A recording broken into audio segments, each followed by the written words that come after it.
Biletaria elektronike në Muzeun Historik Kombëtar u inaugurua me 16 tetor të vitit që shkoi nga Ministria e Kulturës. E vetmja ditë që të pranishmit patën mundësi të kalonin me biletë elektronike, ishte momenti i inaugurimit. Tashmë kanë kaluar vetëm 3 muaj nga ai moment dhe kjo biletari nuk funksionon.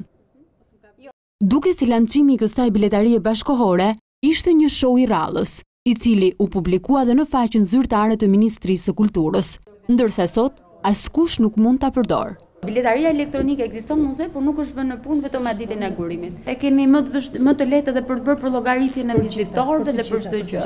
Megjithatë, sot nuk është funksionale. Sot është bileta që ka qenë.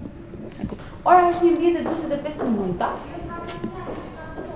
Ja siç është bileta këtu, vendoset kjo pjesa këtu dhe kalon brenda. Domethënë ne këtë biletë që kushton 200 lekë. Edhe elektronisoj vazhdon. Ne provuam dhe makineria nuk ka asnjë problem, por thjesht nuk vihet në punë. Punonjësit e muzeut vazhdojnë të aplikojnë biletat klasike të printuara për vizitorët. 100 lekë, 200 që është përgjithshme dhe 600 që është për studentë.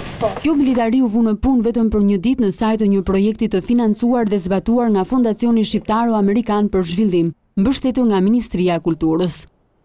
Muzeu Historik Kombëtar është pjesë e grupit të parë të siteve kulturore të miratuara nga Bordi Drejtues i Fondacionit Shqiptaro-Amerikan për Zhvillim dhe i pari muze me një bilet elektronike nëse do të funksiononte.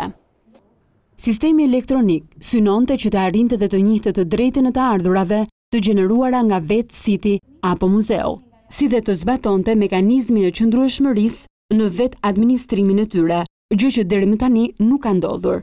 Muzeu Historik Kombëtar ka vjelur të ardhura për vitin 2014 100 milion lekë, vetëm nga biletat dhe asnjë lek nuk shkon për mirëmbajtjen e muzeut, pasi të gjitha të ardhurat shkojnë në buxhetin e shtetit.